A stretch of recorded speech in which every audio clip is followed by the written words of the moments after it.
Guys, अगर आप लोग बहुत ही ज्यादा दुबले पतले हैं, इनफैक्ट जितना वजन आपका होना चाहिए उससे बहुत ही ज्यादा कम है, और अगर इसी वजह से लोग आपको चिढ़ाते हैं, तो आज मैं आप लोगों को एक घरेलू हेल्थ टिप देता हूं जिसकी मदद से आप भी सेहतमंद बन सकते हैं। आपको क्या करना है, आपको हर दिन दूध के साथ छुआरे उबाल कर खाने हैं। गाइस, दूध के साथ छुआरे उबाल कर खाने से, यानी कि डेट्स उबाल कर खाने से कोई दुबला पतला आदमी भी अपना वजन बढ़ा सकता है, सेहतमंद हो सकता है। गाइस, क्या आपको एटीएम का फुल फॉर्म पता है? नहीं, ये एनी टाइम मनी मशीन नहीं होता, बल्कि इसका फुल फॉर्म होता है automated teller machine.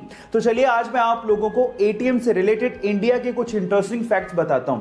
Fact number 1, India का पहला सोलर एटीएम कहां खुला है? वो है नल्लूर, आंध्र प्रदेश में। फैक्ट नंबर 2, इंडिया का पहला तैरता हुआ एटीएम कहां खुला है? और वो है कोची, केरला में। एंड फैक्ट नंबर 3, इंडिया का पहला मिल्क एटीएम कहां खुला है? और वो है आणंद, गुजरात में। गाइस, ये इंटरेस्टिंग फैक्ट जान के आपको कैसा लगा चैट सेक्शन में जरूर लिखिएगा। और गाइस, आज इंसान इतनी तरक्की कर चुका है कि वो मंगल ग्रह पे बस्ती बसाने की सोच रहा है। लेकिन मान लीजिए कि अगर किसी इंसान को मंगल ग्रह पे बिना स्पेस सूट के छोड़ दिया जाए तो उसका क्या होगा? क्या आप जानना चाहते हैं? चलिए मैं आपको बताता हूं। सबसे पहले तो मंगल ग्रह के वायुमंडल यानी कि एनवायरनमेंट में 95% CO2 यानी कि कार्बन डाइऑक्साइड है, और ऑक्सीजन नाम मात्र की है। और अगर किसी इंसान को वहां पर बिना स्पेस सूट के छोड़ दिया गया तो एयर प्रेशर की वजह से, यानी कि वायु के दबाव की वजह से नसों से खून बाहर आ जाएगा, आपको लकवा मार जाएगा और आप 2 मिनट में मर जाओगे।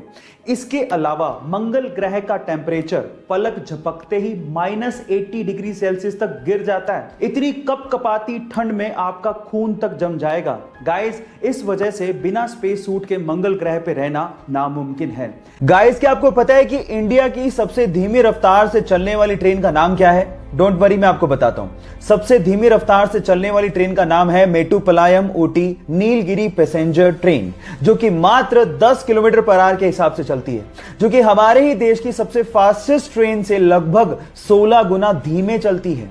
अब आप लोग सोच रहे होंगे कि इससे बढ़िया तो मैं पैदल ही निकल जाऊं, लेकिन ये ट्रेन इसलिए इतना धीमे चलती है क्योंकि ये ट्रेन पहाड़ों से होकर निकलती है। लेकिन जब आप इसकी सवारी करेंगे और बाहर का नजारा देखेंगे तो आप इतने मंत्रमुग्ध हो जाएंगे कि आप लोग ये शुक्र मनाएंगे कि ये ट्रेन इतना धीमे चलती है। क्या आपको इसके पहले तक इफेक्ट पता था? और अगर नहीं पता था तो चैट सेक्शन में लिखना मत भूलिएगा। अच्छी हैंडराइटिंग से आप किसी भी टीचर को इंप्रेस कर सकते हो, और कई लोगों ने बचपन में अपनी हैंडराइटिंग को ठीक करने के लिए कोशिश भी की होगी। कईयों ने ठीक कर ली होगी और कईयों ने टीचर से मार भी खाई होगी। लेकिन अगर मैं आपसे कहूं कि एक 8वीं क्लास की लड़की है जिसकी हैंडराइटिंग कंप्यूटर के फॉन्ट को भी मात दे दे, तो क्या आप विश्वास करोगे? जरा ध्यान से देखिए इस हैंडराइटिंग को। लड़की नेपाल की है जिसका नाम है प्रकृति मल्ला, और उसकी हैंडराइटिंग को दुनिया की सबसे खूबसूरत हैंडराइटिंग्स में से एक माना गया है। क्या आप लोगों को भी लगता है कि कंप्यूटर के फॉन्ट को भी मात देती है प्रकृति की राइटिंग? चैट सेक्शन में लिखना मत भूलिएगा। गाइस, आप लोगों ने कुछ हफ्ते पहले हुआ कराची का विमान हादसे के बारे में सुना होगा। उस विमान हादसे से ठीक पहले पायलट ने एक ऑडियो मैसेज दिया था कंट्रोल रूम में, और वो ऑडियो मैसेज वायरल हो गया था। उस ऑडियो मैसेज में वो पायलट बार बार कह रहा था मेडे मेडे मेडे, अगर आपने ध्यान से सुना हो तो। मेडे मेडे मेडे पाकिस्तान 830।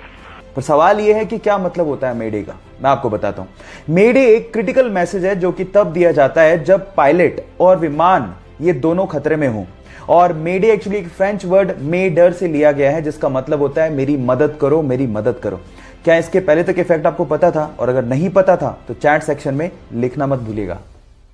गाइस, मान लो आप किसी वजह से अपनी कार में फंस जाओ और आपके सेंट्रल लॉकिंग सिस्टम की वजह से सारे कार के दरवाजे ऑटोमेटिकली लॉक हो जाएं और वो खुल नहीं रहे हो, तो उस सिचुएशन में आप लोग कार से बाहर कैसे निकलोगे? डोंट वरी, इसका भी एक हैक है, मैं आपको बताता हूं। उसके लिए आपको अपनी सीट के पीछे लगे डिटैचेबल हेड रेस्ट को पहले निकालना है, और उसके बाद उसकी एक टांग को किसी एक विंडो के कॉर्नर पे लगाना है इस तरह से, और उसके बाद उसको धक्का देना है, जिसके बाद वो जो विंडो है वो क्रैक हो जाएगा और उसके बाद आप उससे बाहर निकल सकते हो। मजे की बात यह है कि सबसे आसान तरीके से, सबसे इजीली टूटने वाला कांच आपके बैक साइड में लगा होता है, तो उसको तोड़ना और भी ज्यादा आसान होता है। क्या इसके पहले तक इफेक्ट आपको पता था? और अगर नहीं पता था तो चैट सेक्शन में लिखना मत भूलिएगा।